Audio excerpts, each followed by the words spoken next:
So, welcome to week 33. I'm week 33, and I'm doing my 32-week update. Oh my gosh.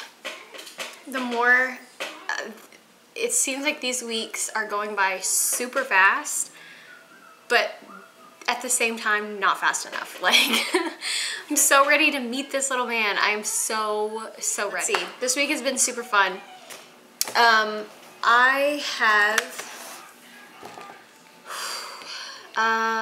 I got my appetite back. It comes and goes. It seems like every other day I get like a big appetite boost, and then the next day it's like I don't want to eat anything. Along with craving the water, I've also been craving watermelon. So I assume that it goes along with it because watermelon's like, what, 90-something% water. So the only thing about the watermelon is it has to be covered in sea salt, not anything else, not regular salt, not kosher salt. It has to be the big chunks of sea salt. I mean, like, okay, to explain if you don't know what sea salt is and what I'm talking about, the big chunks of sea salt that I'm talking about are the ones that if you go to the mall and you get the pretzels, and the salt that is on those pretzels, if you just get a regular pretzel, that's sea salt. That is the salt that I am like wanting so bad on my watermelon. Yeah, and it has to be that specific kind of salt. I want that big crunch of salt along with this like really sweet watermelon. Oh my gosh. And the funny thing is I hate sweet and salty. I'll wait.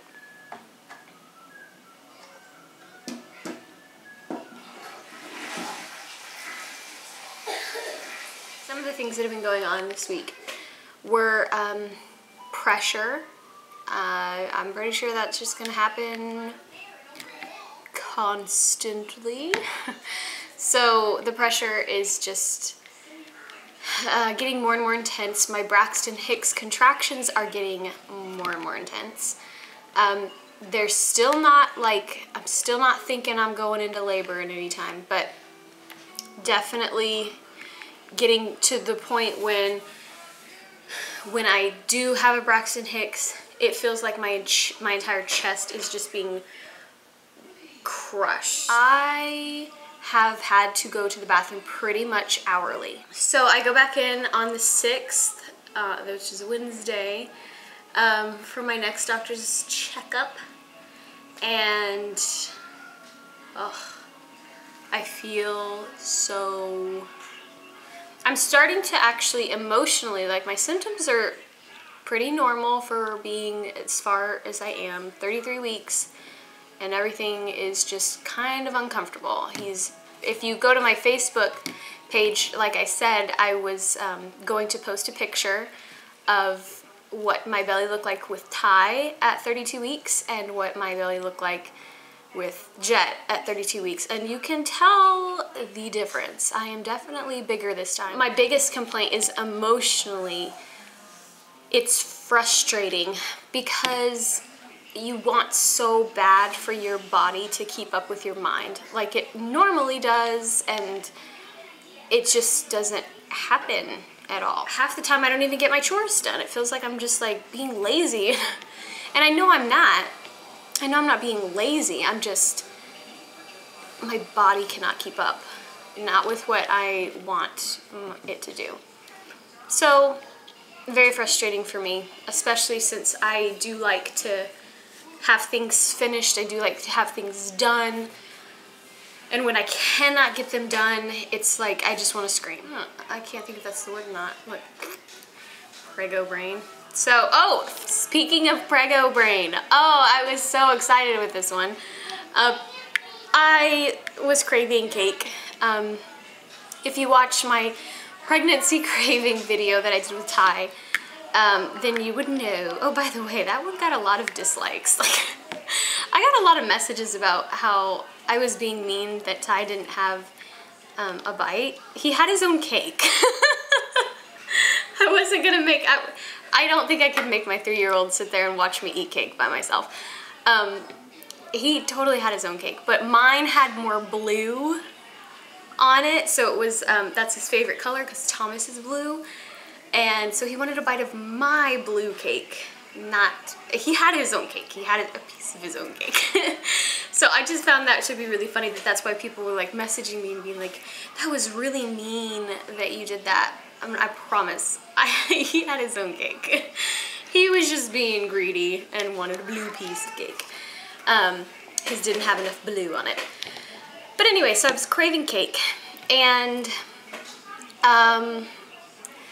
we had a funfetti box that's been in the pantry for like, I don't know, 2-3 months now, and I just haven't had the craving of cake to want to make it. Actually, I've been really lazy and didn't want to actually make it. I just wanted somebody else to do it for me. So I finally got around to, I was like, okay, I'm gonna make it. And we just bought the Ninja. I wanted something for baby food, to make baby food with. And Garrett and I, since we got married, have wanted the Ninja. And so we ended up this year, we were just like, let's just get it. I mean, we're gonna have a baby. We can make baby food with it. We can, like, whatever, let's just get it. So we got it. And so far, I have had no good luck with this thing. I don't know if it's just hates me or what, but I tried making my mashed potatoes. I've always done my mashed potatoes where I peel the potatoes, I cut them into little squares, I boil them, and they're just awesome. And then I just hand press them with the potato masher to get my mashed potatoes. I've always done that way. And I was like, oh, I'll use the Ninja. It's such a, we just bought it, I'll just go ahead and break it in. They were the most disgusting potatoes I've ever had in my life. And I cooked them the same way. It's just they were cut differently, and they didn't, oh, it was like baby food. It was gross. I couldn't do it. So that was strike one with the Ninja. Did not like that. But it was technically my fault. I used the wrong stuff. If I'd used the right stuff, it would have turned out that way. But so I decided to give the Ninja another shot. And I put my funfetti cake in there, and I put all the ingredients in there, turned it on, and I was like, this is really thick. It's like, I don't remember cake mixes being this thick. This is like bread recipe kind of thing. I don't think this is right. So I sat there for, I don't know how long, about 5 minutes just staring at it like, I know I added all the ingredients. Maybe this was just a bad box of cake. It's been sitting in the pantry for 3 months, but the expiration date it's not expired. I mean like 5 minutes I just sat there. And then finally I gave up and put it in the pan, bunk cake pan, by the way, put it in the oven and turned on the thing. It said 36 minutes. So I was like, okay. So we put it on for 36 minutes, and I'm still racking my brain like, why in the world does it look like bread dough? I mean, I could have molded that thing into a hat and stuck it on my son's head. It was just, I don't know, I couldn't see what I did wrong. I followed the recipe. I don't know what I'm doing. 20 minutes into the cake cooking, I finally realized, oh, I didn't add water. That's why I was so thick. You can see. So here he is in all of his love. He is so much fun and huge. Anyway, I think that's it, and I will talk to y'all next week. Oh man, I'm gonna be 34 weeks next week. Whoo, it's getting so close. Anyway, I'll talk to y'all later. Bye guys.